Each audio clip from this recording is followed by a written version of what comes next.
ॐ नमो भगवते वासुदेवाय।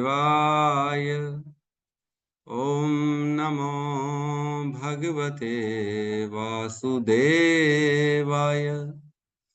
ॐ नमो भगवते वासुदेवाय। यः स्वानुभावम् अखिलं श्रुतिसारमेकम् आध्यात्मदीपम् अतितीर्षितां तमोऽन्धम् संसारिणां करुणयः पुराणगुह्यम् तं व्याससूनम् उपयामि गुरुं मुनीनाम्। नारायणं नमस्कृत्य नरं चैव नरोत्तमं देवीं सरस्वतीं व्यासं ततो जयमुदीरये।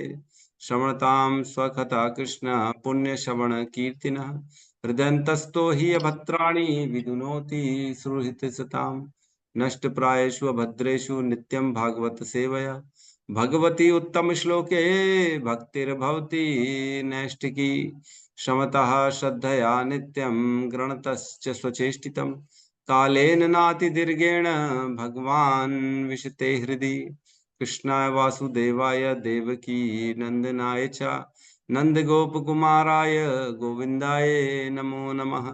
जय श्री कृष्ण चैतन्य प्रभु नित्यानंद श्री अद्वैत गदाधर श्रीवासादि गौर भक्ता वृंद। हरे कृष्णा कृष्णा कृष्णा हरे हरे, हरे राम राम राम हरे हरे।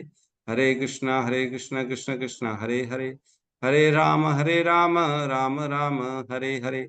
हरे कृष्णा कृष्ण कृष्ण हरे हरे, हरे राम राम राम हरे हरे।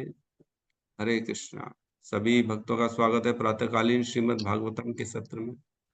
और हमारे गौतम बुद्ध प्रभु का प्रश्न है कि कैसे जो है हम दूसरों के अंदर नेगेटिविटी ना देखें, है ना। कैसे केवल हमको गुण देखना है, कैसे किसी के अवगुणों को नहीं देखें। तो उसके लिए क्या करना पड़ेगा, कुछ पॉइंट्स बहुत ज्यादा इंपॉर्टेंट हैं उसमें जो हमको करने पड़ेंगे। सबसे पहला पॉइंट है श्रवण करना। जितना ज्यादा हम सुनेंगे उतना ज्यादा हम अपने अंदर ह्यूमिलिटी लाएंगे, हम अपने आप को उतना नीचे रख पाएंगे, है ना। प्रणादपि सुनिचेन तरोरपि सहिष्णुना अमानिना मान देना कीर्तन्या सदा हरि। चैतन्य महाप्रभु कहते हैं खुद को क्या करना है।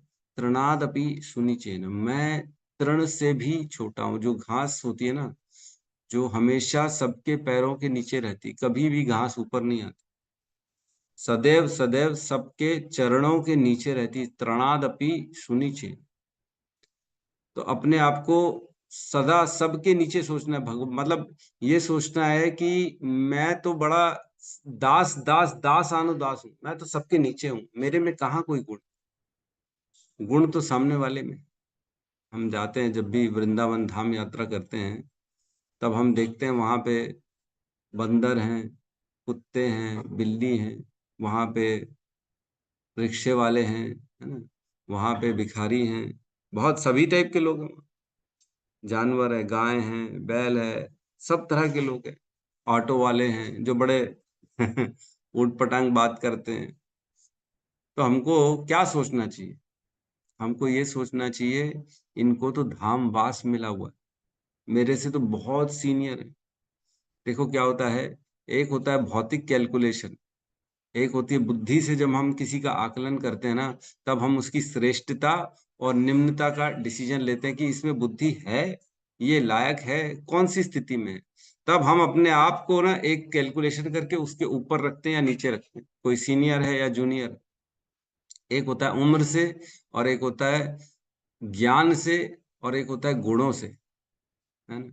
है ना, एक होता है उम्र से, एक होता है ज्ञान से, और एक होता है गुणों से। इन तीन चीजें से कोई आपसे सीनियर हो सकता है, कोई जूनियर हो सकता है। ये हो गई भौतिकतावादी। और एक होता है आपसे भक्ति में, आध्यात्मिक गुणों में जो आपसे आगे है। वो हो सकता है आपसे सीनियर भी हो, और आपसे मतलब सीनियर इन द सेंस उम्र में ज्यादा हो सकता है उम्र में छोटा भी। तो वो चीज दिखती नहीं है हमारे को, कौन कितने अपने साथ भक्ति के गुण लेके आया है, कौन कितनी भक्ति करी है पिछले जीवनों में, ये किसी को नहीं मालूम। क्योंकि भक्ति तो मतलब अंदर छुपी हुई है, ढकी हुई है, दिखती थोड़ी है। भक्ति को नापने का कोई मेजरमेंट नहीं है किसके अंदर कितनी, है ना। हम जानते हैं जितनी भक्ति करो वो जुड़ती चली जाती है हमारे अकाउंट में। नेह अभिक्रम नाशो अस्ति प्रत्यवायो न विद्यते स्वल्पमसि धर्मस्य त्रायते महतो भयात्, इसका कभी भी नाश नहीं होता। तो ये हो सकता है पिछले जीवनों में किसी ने अपनी ज्यादा भक्ति करी हो, उस वजह से उसको आज भगवान की सेवा का मौका मिला। आज हम द्वेष देखते हैं ना, दोष दृष्टि देखते हैं कि नहीं देखते हैं? वासियों में, धाम वासियों में, ऑटो वाले हैं, टैक्सी वाले हैं, जाओ तो बहुत लूटने की कोशिश करते हैं। तब ऐसा लगता है अरे यार ये क्या कर रहे हैं लोग, ऐसा क्यों कर रहे हैं? तब मुंह से गलत भी निकल जाता है। और जिनको ज्ञान नहीं होता वो तो लड़ना चालू कर देते हैं, गाली भी देते हैं। मैं तो देख रहा था, अभी गया था वृंदावन, तो एक बंदर को ना एक व्यक्ति मारने की कोशिश कर रहा था, बहुत क्रोधित था उसके साथ। उसका चश्मा मोबाइल मोबाइल लिया होगा तो मारने की कोशिश करा। मैंने कहा क्या कर रहे हो तुम, मैं उसको मना कर रहा था। ये सब हमसे बहुत आगे सीनियर है। जिसने भी किसी को भी भगवान ने, जिस किसी को भी अपनी सेवा में लगा लिया है, अपने पास रखा है ना। देखो भगवान की सेवा करना जो है ना, ये उसी के लिए पॉसिबल है जिसको भगवान ने चूज किया, जिसकी तेषाम, जो है ना, वो एक श्लोक आता है जिसमें कहते हैं मेरे जब सभी जैसे एशाम तु अंत गतम पापम जनानाम पुण्य कर्मणा ते द्वंद मोह निर्मुक्ता भजते माम दृढ़ व्रता। वही भगवान की भक्ति कर सकता है जिसके पापों का क्षय हो गया हो और पुण्यों का उदय हो। तो किसी के पाप खत्म हो गए और पुण्य पुण्य उदय हो गए तो वो भगवान की भक्ति कर रहा है, ये देखना चाहिए। अब भक्तों में भी अगर हम निंदा द्वेष देखने लगेंगे तो भौतिकता में और हमारे में कोई अंतर नहीं रहेगा, है ना। हम वो चीज देख रहे हैं जो बाहरी तत्व नहीं है, जो दिखता नहीं है इन आंखों से, इन आंखों से नहीं दिखता। हम वो तत्व देख रहे हैं कि किसके अंदर किसने कितनी पुण्य कितनी भक्ति अपने साथ करी है पिछले जीवनों में, तो आज उसको भगवान के इतने निकट रहने का मौका मिला। तो हमेशा कोशिश ये करनी चाहिए कि हम वैष्णवों में कम से कम निंदा ना करें, उनमें अवगुण ना देखें, क्योंकि देखना तो दृष्टि होनी चाहिए। जो जैसी जैसी जिसकी दृष्टि, प्रभु ताही देखी सृष्टि वैसी। जो जिसकी जैसी दृष्टि होगी वैसे ही वो सृष्टि को देखे। चोर जो होता है ना वो सभी को सोचता है ये भी चोर है, वो भी चोर है, वो भी चोर है। जो भक्त होता है वही सोचता है कि मैं, केवल मैं भक्त हूँ, बाकी तो कोई भक्त है ही नहीं। ऐसा नहीं है। जो शुद्ध भक्त है वो ये सोचता है कि मैं तो भक्त नहीं हूँ, केवल सामने वाला भक्त है। भैया मेरे पास कहाँ वो गुण है, केवल सामने वाले के पास गुण है। तो हम जितना जितना श्रवण करेंगे ना, उतना उतना दोषों से परे रहेंगे। भगवान भगवत गीता में कहते हैं 12वें अध्याय में, अद्वेष्टा सर्वभूतानां मैत्रेह करुण एव च निर्ममो निरअहंकार सम दुख सुख शमी। अद्वेष्टा, कभी किसी से जो द्वेष नहीं करता है। हमने जो है ना गुणों का भी चर्चा करी थी, जिसमें 13.8 से लेके 12 तक जो है ना 20 गुणों का चर्चा किया था भगवान ने, कि ये जो 20 है ना यही ज्ञान है और कुछ ज्ञान नहीं। उसमें क्या है? सरलता। एक व्यक्ति जो है ना जो सरल होता है, जो अपने अंदर कुछ कपट नहीं रखता, जो होता है सब अपना बता देता है, किसी के अंदर बुराई नहीं देखता, वही भगवान को पसंद आता है। अद्वेष्टा, किसी से द्वेष नहीं करना। हमको तो ये देखना है ना वो गलत काम क्यों कर रहा है। जब हम भगवत गीता पढ़ लिए हैं तब हमको ये मालूम होना चाहिए कि वो गलत काम क्यों कर रहा है, वो गलत, उसमें जो गुण दिख रहे हैं, अवगुण दिख रहे हैं, वो क्यों है? वो केवल और केवल गुणों के कारण है। 3 गुण, सतोगुण रजोगुण तमोगुण। फिलहाल के लिए वो उन गुणों से बंधा हुआ है। लेकिन क्यों बंधा हुआ है? तो उसने कुछ न कुछ ऐसे कर्म किए होंगे, कहीं ना कहीं उसने ऐसा संग किया होगा, इसलिए फिलहाल रजोगुण तमोगुण में है वो। लेकिन एक समय आएगा वो छूट जाएगा। और जब वो छूट जाएगा, जब वो मुक्त हो जाएगा उन गुणों से, उन दोषों से, तब वो शुद्ध भक्त कहलाएगा। और अगर आज हम उसके खिलाफ कुछ निंदा कर देते हैं ना, तो ये कहलाएगा कि हमने शुद्ध भक्त के लिए निंदा कर दी। क्योंकि आज नहीं है शुद्ध भक्त, लेकिन कभी ना कभी शुद्ध भक्त बनेगा। तो कहते हैं जैसे बचपन में भी जो कोई बच्चा है, छोटा बच्चा है या ठीक है बड़ा है, वो अभी फिलहाल नॉर्मल है, वो भक्त नहीं बना है, अभी संसार में पड़ा हुआ है, लेकिन उसके खिलाफ भी हमने गंदा गंदा बोल दिया और आगे चल के 10-20 साल बाद वो भक्त बन गया, तो ये कहलाएगा कि हमने भक्त की निंदा कर दी। क्योंकि आज तो नहीं है, लेकिन एक समय तो भक्त बनेगा ना वो। तो जो भगवान की सेवा में लगा है ना, भगवान कहते हैं उसको मैं साधु ही मानता हूँ, है ना। अपि चेत सुदुराचारो भजते माम अनन्य भाग, साधुरेव सब मंतव्य सम्यक व्यवस्थितो ही स। भले वो दुराचारी क्यों ना हो, भले उसमें अवगुण क्यों ना हो, लेकिन उसको कौन भगवान साधु मान रहे हैं? क्यों? क्योंकि वो भगवान की सेवा में लगा हुआ है। सेवा में लगा हुआ है ना, तो साधु भगवान तो मान रहे हैं उसको, तो हम कौन होते हैं जो उसको असाधु मान ले, है ना। और क्या कहते हैं भगवान? क्षिप्रम भवति धर्मात्मा शाश्वत शांतिम निगच्छति कौन तुए प्रतिजानी न में भक्त्या प्रणश्यति। हे कौंती पुत्र अर्जुन, उसको मैं दोबारा स्थापित कर दूंगा अपने स्थान पर, उसको वापस से धर्मात्मा बना दूंगा एक दिन, वापस से एक दिन धर्मात्मा बना दूंगा, उसकी स्थिति वापस से वही बन जाएगी। इसलिए मेरे भक्तों का कभी नाश नहीं होता। आज यद्यपि उसमें कुछ अवगुण हैं, दिख रहे हैं, भौतिकतावादी में फंसा हुआ है, गलत आचरण कर रहा है, भक्तों के साथ गुटबाजी कर रहा है, पॉलिटिक्स कर रहा है, दिख रहा है। यद्यपि झूठ बोल रहे हैं, माला कर भी रहे हैं कि आधी माला कर रहे हैं, आधी माला नहीं कर रहे हैं, सुबेरे बोल तो रहे हैं हम उठ रहे हैं, लेकिन उठते नहीं हैं, है ना। जो भी है, जो भी हम अवगुण किसी के अंदर देख रहे हैं या दिख रहा है सामने, क्योंकि हम सामने रह रहे हैं, तो ये मानना चाहिए कि एक दिन भगवान इसको वापस अपने स्थिति में ला देंगे, इसको भगवान ठीक कर देंगे। आज फंसा हुआ है, आज भौतिकता में परेशान है, गुणों के अधीन है, वो पूर्ण रूपेण शुद्ध भक्ति नहीं कर पा रहा है, लेकिन एक ना एक दिन कर लेगा, ये भान होना चाहिए। और इस कारण से हमको उनकी निंदा नहीं करनी चाहिए, क्योंकि अगर आज हम निंदा कर देंगे तो भगवान तो भविष्य में उसको महात्मा बना देंगे, और तब क्या कहलाएंगे कि हमने एक महात्मा का निंदा कर, हमारे ऊपर अपराध चढ़ जाए। तो प्रभु, अवगुण दिख जाए तो क्या करें? अगर दिख ही रहे हैं, सपोज करो किसी के अंदर, तो क्या करें? तो अवगुण अगर दिख रहे हैं, दिख रहा है कि वो डुप्लीकेट भक्त बन के घूम रहा है ना। माथे में जो है तिलक है, कंठी है, हाथ में झोली बैग है, लेकिन यद्यपि आचरण वैष्णवों वाला नहीं है उसका, आचरण तो जो है अलग ही टाइप का है, नेताओं वाला आचरण है। तो क्या करें?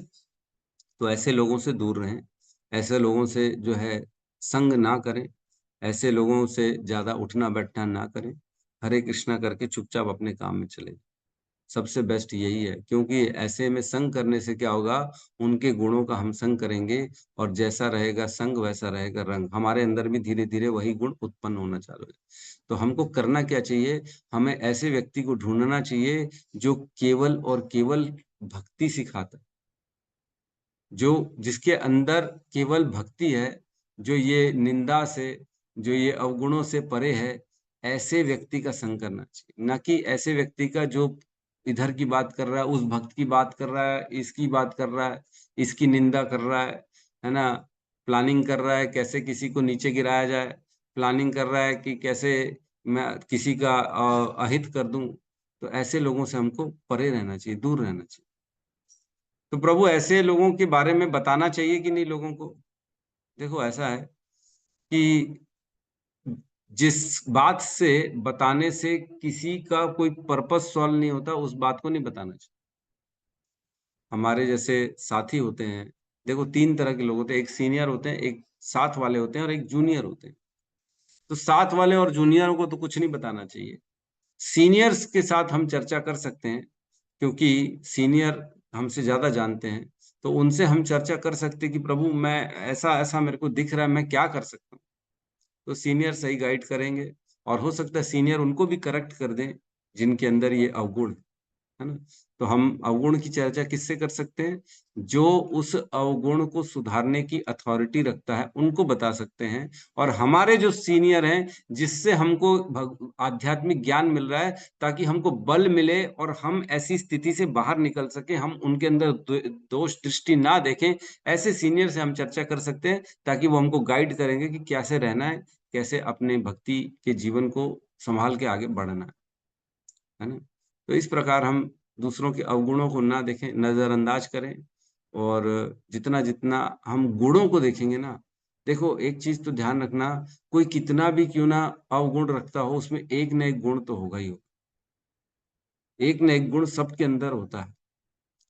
तो जो भी अवगुण वाला व्यक्ति है, उसके अंदर कोशिश ये करें कि हम सिर्फ गुणों को देखें, एक गुण भी ढूंढने की कोशिश करें। हमने कल श्लोक पढ़ा था, बड़ा ही सुंदर श्लोक था, जिसमें परीक्षित महाराज का एक गुण बताते हैं, सारंग इव सारभुक, है ना। परीक्षित महाराज ने क्या किया? यद्यपि अनेक अनेक अवगुण हैं, लेकिन उन्होंने कलयुग के गुणों को देखा। सारंग इव सारभुक मीन्स, जिस प्रकार मधुमक्खी केवल रस का ग्रहण करती है, अन्य चीजों को त्याग देती है, लेकिन मक्खी क्या करती है? सभी गंदी चीजों का सेवन करती है। वो सब चीज में घुस जाती है। तो हमको क्या करना है? मक्खी नहीं बनना है, हमको क्या बनना है? मधुमक्खी बनना है। केवल गुणों का गुणों को ग्रहण करना है, बाकी अवगुणों को त्याग देना, नहीं, ध्यान ही नहीं देना। अगर दिख रहे हैं तो सीनियर से बात करें, अपने आप को उन चीजों से अलग रखें, उनसे डिस्टेंस बना लें। चाहे कोई कितना ही करीबी क्यों ना हो, डिस्टेंस रख लेना चाहिए जब हमको उनके अंदर अवगुण दिख रहे हैं, क्योंकि गलत है, अवगुण देखने से धीरे धीरे हमारे अंदर भी अवगुण आ जाए। तो जितना हम भगवान की गुण रूप लीला, भगवान के ज्ञान का श्रवण करेंगे, उतना ये गुण हमारे अंदर बढ़ेगा कि हम दूसरों के अंदर अवगुण देखना बंद कर देंगे। क्योंकि निंदा करने से क्या होता है? वह सारे पाप हमारे अंदर आ जाते हैं जो वो करने वाला है। हमने पढ़ा था एक श्लोक में, जिसमें कहते हैं कि जो अधर्म करने वाला है, उस अधर्म करने वाले की व्याख्या करने वाला जो होता है ना, उसको भी सेम फल मिल जाता है कि नहीं? कौन सा श्लोक था? किसी को याद है? अभी हमने, किसी को याद है कौन सा श्लोक था? 17वें अध्याय में हमने चर्चा करी थी, बहुत इंपॉर्टेंट प्रभु जी, श्लोक था। श्लोक नंबर है कौन सा? कौन सा 22, श्लोक? 22। 22 धर्म नंबर। ब्रवीसि धर्म। हाँ ठीक है, 22 नंबर श्लोक बहुत सुंदर श्लोक था, जिसमें हमने बहुत अच्छी चर्चा करी थी। हाँ ये ना, धर्म ब्रवीषि धर्मज्ञ, धर्मो असि वृष रूप धृक, यद अधर्म कृत स्थानम सूच कस्यापि तद भवेत्। इसमें हमने पढ़ा था, जो अहो तुम तो बैल के रूप में हो, तुम तो धर्म के सत्य से परिचित हो, और तुम सिद्धांत के अनुसार बोल रहे हो कि अधर्मिक कर्मों के अपराधी के लिए नियत गंतव्य वही है जो उस अपराधी की पहचान करने वाले की है। तुम साक्षात धर्म के अतिरिक्त अन्य कोई नहीं हो। तो जो अधर्म, जो किसी के अंदर नेगेटिविटी देख रहा है, बता रहा है, तो उसको भी वही स्थान प्राप्त होता है जो करने वाले को। तो इसमें भी हमने चर्चा करी थी कि हम सुधार की दृष्टि से बता सकते हैं, हम लोगों को सचेत की दृष्टि से बता सकते हैं कि लोग इससे दूर रहें, अधर्म से दूर रहें, इसलिए बता रहे हैं, है ना, ताकि लोगों को अहित ना हो। ये दो तीन कारणों से बता सकते हैं, लेकिन अन्य कोई कारण नहीं है जिससे उसका ढिंढोरा पीटा जाए। ठीक है, मेरे ख्याल से काफी व्याख्या हो गई। हमने कौन से श्लोकों को किया था सैटरडे, नहीं परसों, कल कौन से श्लोक को किया था हमने?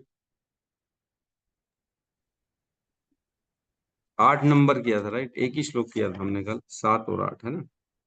तो 8 नंबर में हम कल पढ़े हमने, 7 और 8 में पढ़े, महाराज परीक्षित मधुमक्खी की तरह यथार्थवादी थे, जो केवल सार को ग्रहण करती है।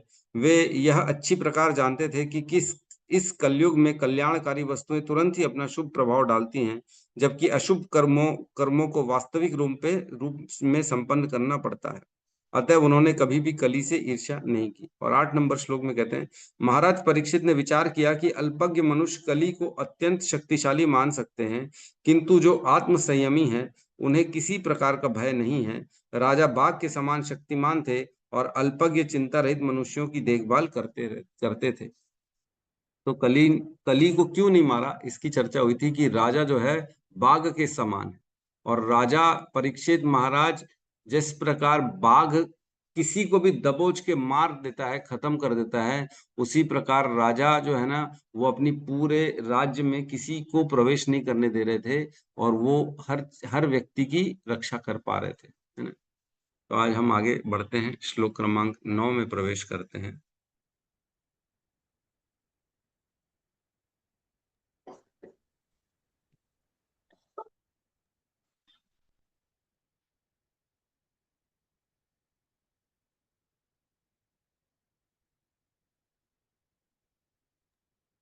क्लियर है? जी प्रभु जी। थोड़ा थोड़ा थोड़ा मैं कहीं तो आ रहा था जाना। अच्छा, अभी ठीक है। श्लोक क्रमांक 9, अध्याय 18, स्कंद 1, ब्राह्मण बालक द्वारा महाराज परीक्षित को शाप। उपवर्णित में तद्व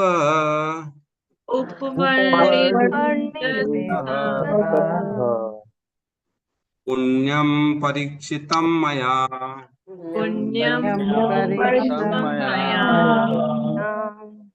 वासुदेव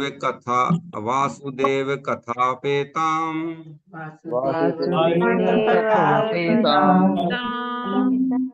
आख्यानाम यद पृच्छतः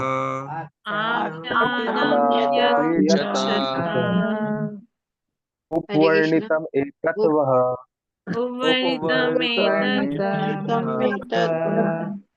पुण्यम परीक्षितं मया वासुदेव कथा उपेतम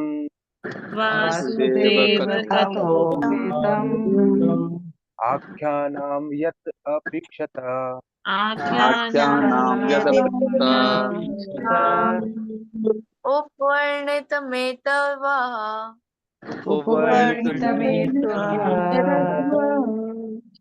पुण्यं परीक्षितं मया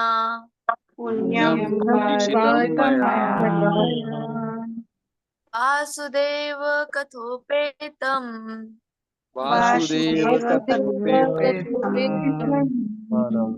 आख्यानं यद् प्रेक्षता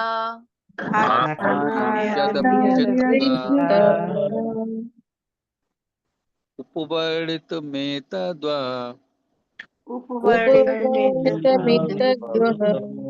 पुण्यं पारिचितं मया वासुदेव कथोपेतम्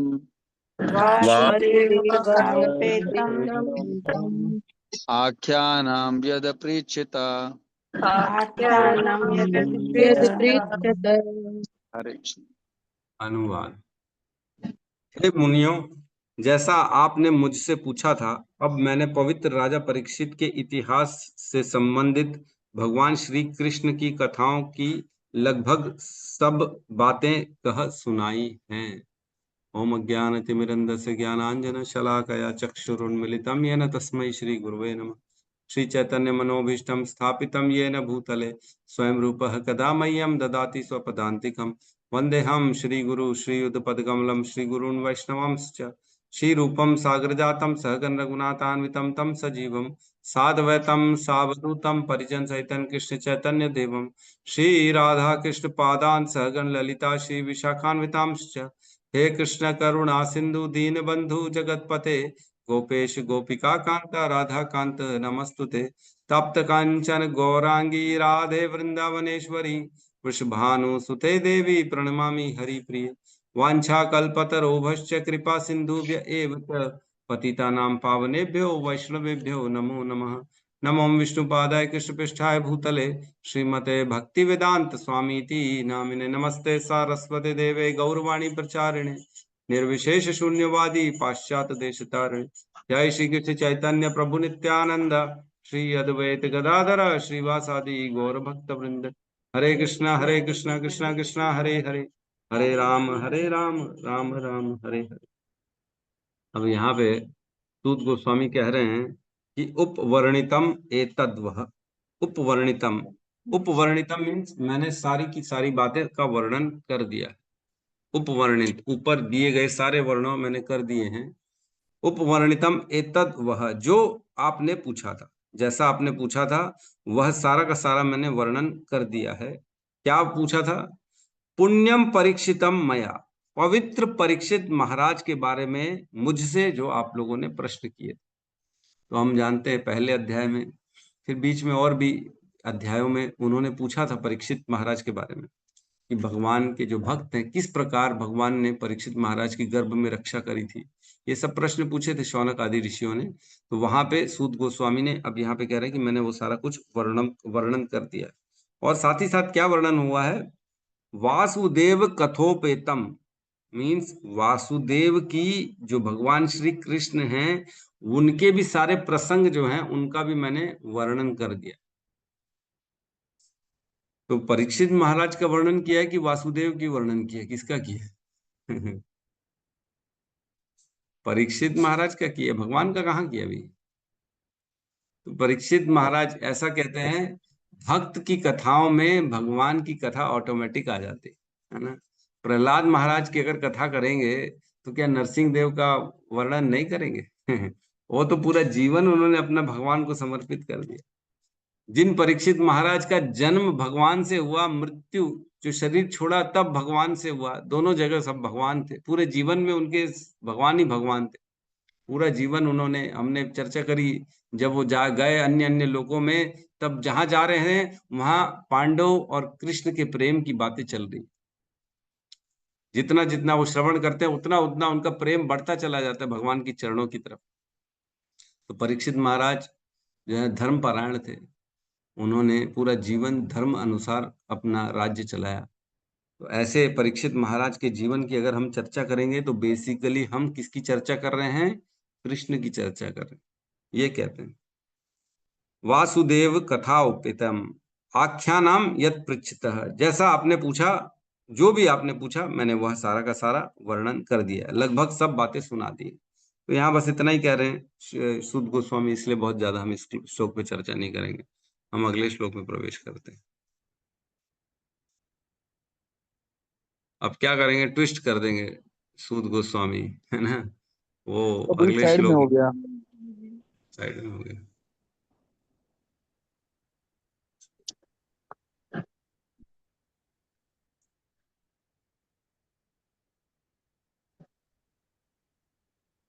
ठीक है, जी गुरु। श्लोक क्रमांक 10। या यह कथा भगवत या कथा भागवत भगवत कथनीय उरुकर्मणः कथनीय कर्मण गुण कर्माश्रया पुंभिः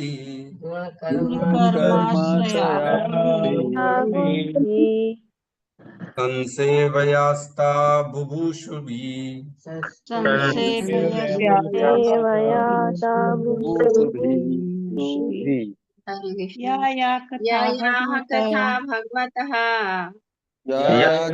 कथा भगवतः कथनीयोरुकर्मणः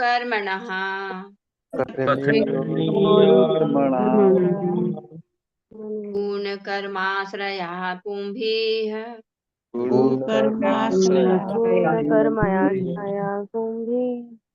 संसेव्यास्ता बुभुषुभिः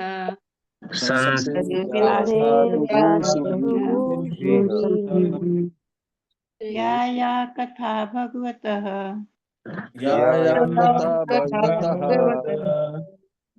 कथनीय उरुकर्मणः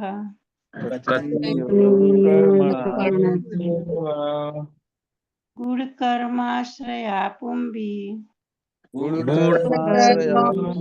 पुंभिः संसेव्यास्ता बुभुषुभिः।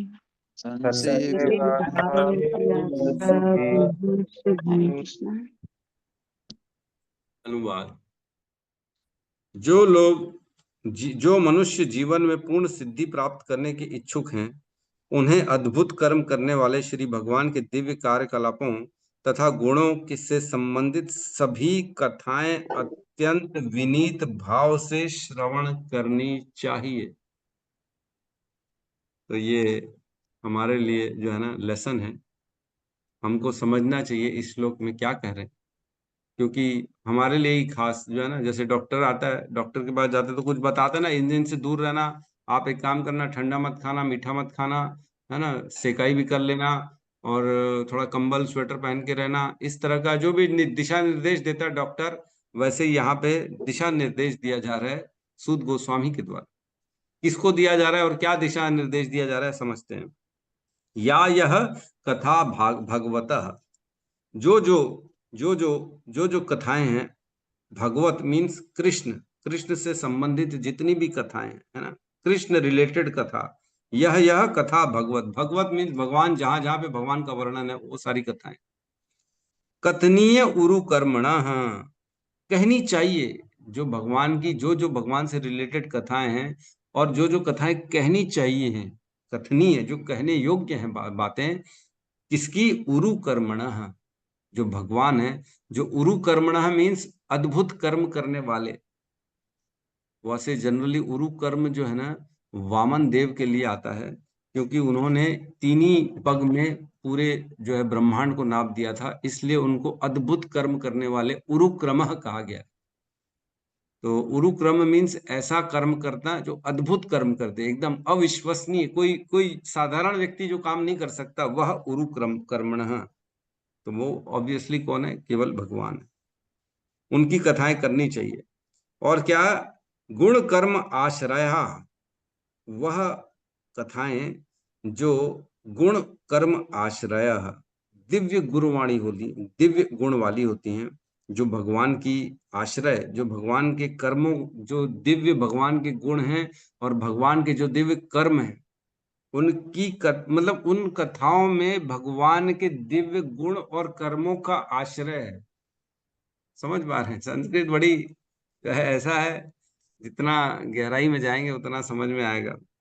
वह कथाएं जो जिनका आश्रय लिया हुआ है भगवान के गुण और कर्म, भगवान बेसिकली जितना हम कथाएं सुनेंगे उतना उतना भगवान के गुण और कर्म का श्रवण करते हैं हम, है ना। तो ये कह रहे हैं। और क्या करें, पुंबी, पुंबी मीन्स मनुष्यों द्वारा, संसेवयस्ता बुभुषुभि, सुनना चाहिए, ग्रहण करना चाहिए, वह मनुष्यों द्वारा जिनको अपना कल्याण करना है, जो अपने उद्धार के लिए, अपने कल्याण के लिए प्रयासरत मनुष्य हैं, ऐसे व्यक्तियों को ऐसी कथाएं को श्रवण करना चाहिए जो भगवान के अद्भुत कर्म वाली होती हैं, और ऐसी कथाओं में जो भगवान के गुण और कर्म का समावेश होता है, ऐसी कथाओं को सुनना चाहिए। किनके द्वारा, जिनको अपना कल्याण चाहिए। तो किनको किनको अपना कल्याण कराना है, कल्याण मीन्स बेसिकली भगवान की प्राप्ति, बेसिकी मीन्स इस संसार के जन्म मृत्यु के चक्र से बाहर निकलना, है ना। कल्याण मीन्स भगवान का आश्रय प्राप्त करना, भगवान के चरणों में प्रीति प्राप्त करना, ये सारा कल्याण में आएगा। ना कि कल्याण में ऐसा आएगा कि प्रभु हमारी डील हो जाए, प्रभु मेरा बंगला मिल जाए, प्रभु मेरे को बच्चा हो जाए, प्रभु मेरे बच्चे की शादी हो जाए, प्रभु मेरे को जॉब लग जाए, इसको कल्याण नहीं कहेंगे।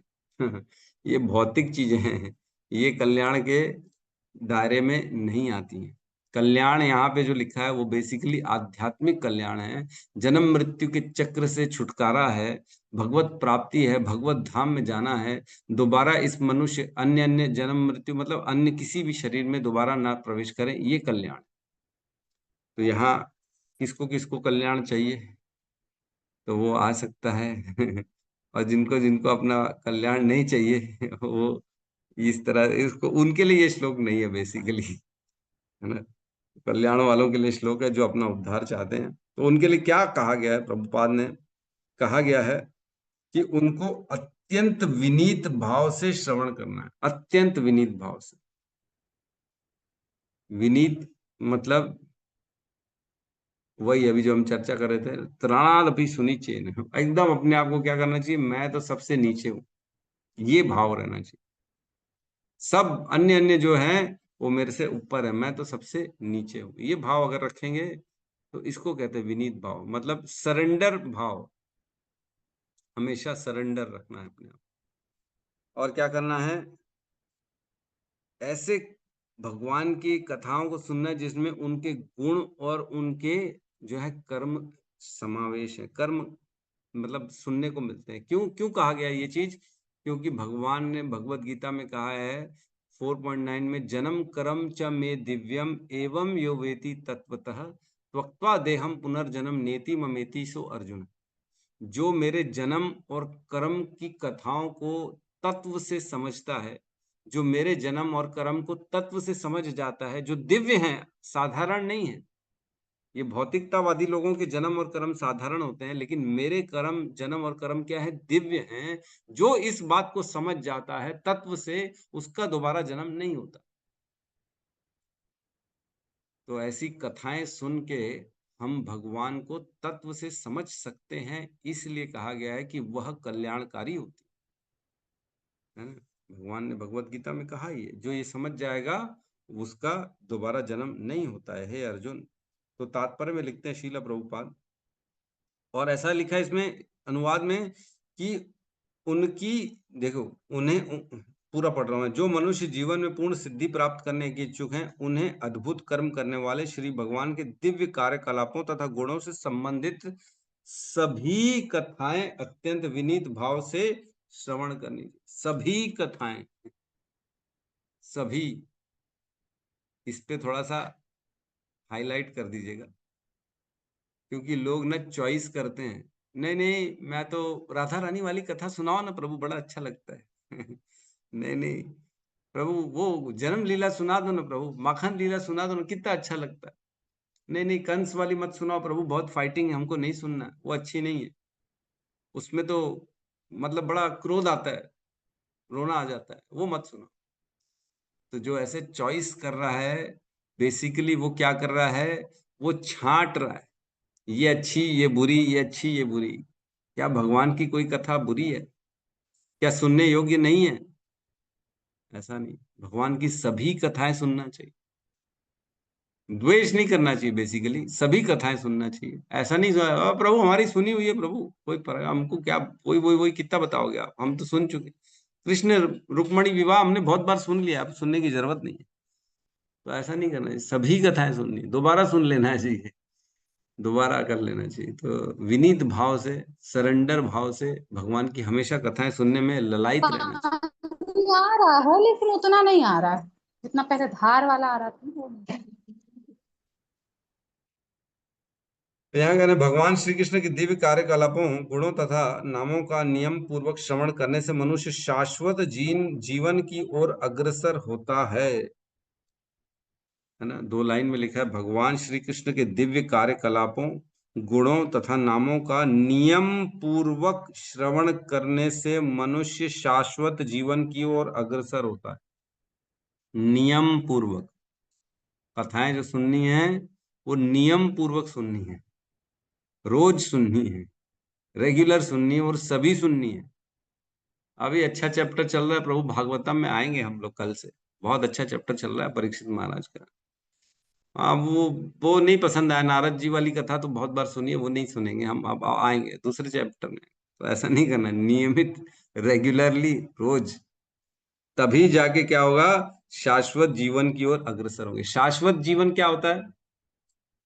ऐसा जीवन जो हमेशा चले, शाश्वत जीवन, जिस जीवन में मृत्यु ना आए, मतलब मृत्यु से परे हो जाए, शाश्वत जीवन हो ऐसा।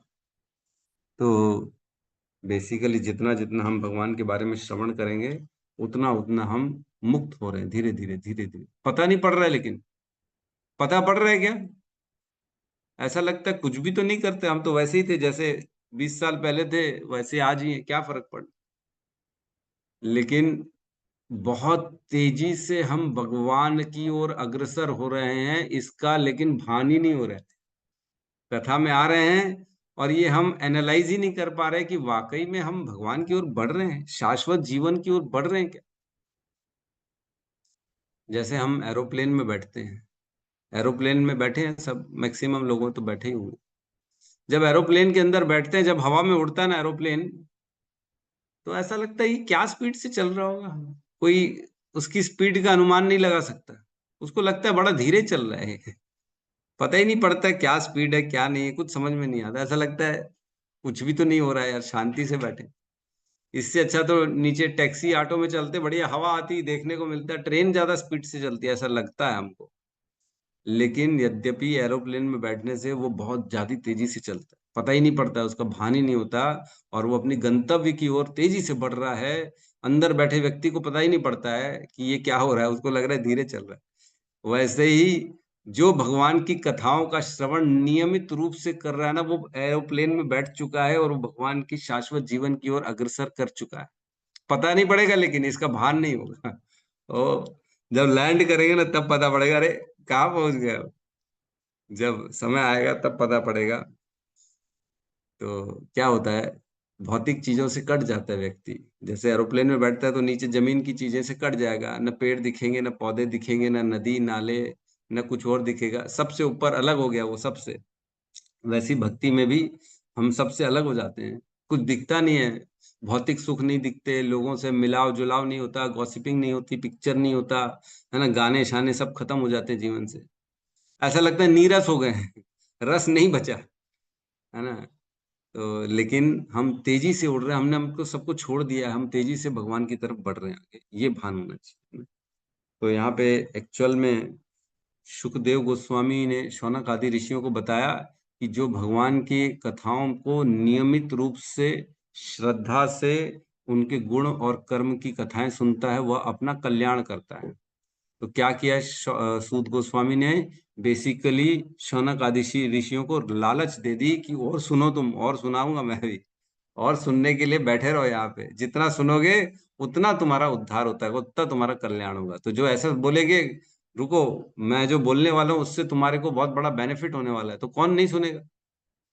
मैं बोल दूंगा प्रभु मैं आज अपने जो है ना अकाउंट का नंबर या एटीएम का पिन बताने वाला हूँ, जो सुनेगा वो उसको पिन मिल जाएगा, फिर आप पैसा निकाल सकते हो। तो कोई सुनेगा कि नहीं सुनेगा, सुनेगा, अरे भैया क्या पता कुछ निकल जाए, काम की बात, कुछ धन लक्ष्मी आ जाए, कल्याण होगा ना, उद्धार होगा कि नहीं होगा। हम भौतिकवादी सोचते हैं पैसा मिल जाएगा तो उद्धार होगा। अगर मैं बता दूं आपको, आज मैं ऐसी खुफिया जगह बताने वाला हूँ जहां पे 500-500 के नोट बटने वाले हैं, फ्री ऑफ कॉस्ट उड़ने वाले हैं। शाम को 7 बजे इधर इस गुफा में पहुंच जाइएगा, वहां पे तुम्हारे को पैसा मिल जाएगा। तो सब सुनने के लिए ललायत रहेंगे, अरे एड्रेस सुने हो प्रभु, जाना है हमारे को, जाना है। तो वैसे ही कल्याण होगा। शौनक आदि ऋषियों और बैठ गए हैं अब तो, और सुन के रहेंगे, पूरी कथा छोड़ेंगे नहीं अब आपको, ये वाली स्थिति है। ठीक है, तो लालच बढ़ा दिया अपना, इसमें क्या बोलते हैं, सुद गोस्वामी ने, है ना। तो बेसिकली सुखदेव गोस्वामी जो है ना शौनक आदि ऋषि को लालच दे रहे हैं और उनको बता रहे हैं कि जो नियमित, नियमित मीन्स रेगुलरली, ऐसा नहीं एक दिन आज कल नहीं परसों फिर नरसों नहीं, ऐसा नहीं होना चाहिए, ब्रेक नहीं होना चाहिए, अटूट होने चाहिए। हमने पढ़ा है धर्म स्वनिष्ठित पुंसम विश्वक्सेन कथा सुय, ना नहीं ये नहीं, ये क्या है जो है जिसमें अहेतु की अप्रतिहता यह आत्मा सुप्रसिद्ध थी, स वै पुंसाम परो धर्म यथोर भक्ति अधोक्षजे, अहेतु की अप्रतिहता यह आत्मा सुप्रसिद्ध थी। जो परम धर्म है वो क्या है, भगवान की सेवा। स वै पुंसाम परो धर्म यथोर भक्ति अधोक्षजे, क्या है परम धर्म, भगवान की भक्ति। और कैसी भक्ति होनी चाहिए, अहेतु की अप्रतिहता, जिसमें हेतु नहीं होना चाहिए। भक्ति क्यों कर रहे हैं हम, प्रभु बहुत दुख है ना जीवन में इसलिए भक्ति कर, अहेतु की नहीं, नहीं अपना कोई भी हित नहीं होना चाहिए, मेरे बच्चे का उद्धार हो, मेरा दुख चला जाए, जीवन से बीमारी चला जाए, ये सब नहीं होना चाहिए। अहेतु की होनी चाहिए भक्ति। और क्या होना चाहिए, अप्रतिहता मीन्स अटूट होनी चाहिए।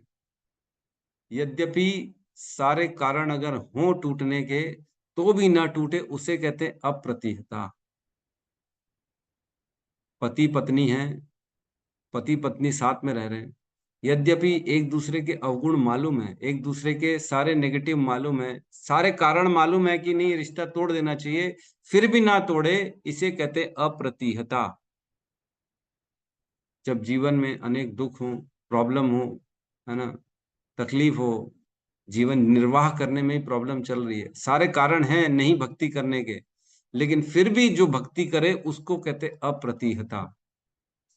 ऐसी भक्ति होनी चाहिए भगवान, अप्रतिहता यह आत्मा सुप्रसिद्धि थी। और ऐसे करने से क्या होगा, हमारी आत्मा, यह आत्मा सुप्रसिद्ध थी, सुप्रसिद्ध थी, उसका उद्धार होगा, बहुत जबरदस्त कल्याण होगा आत्मा का।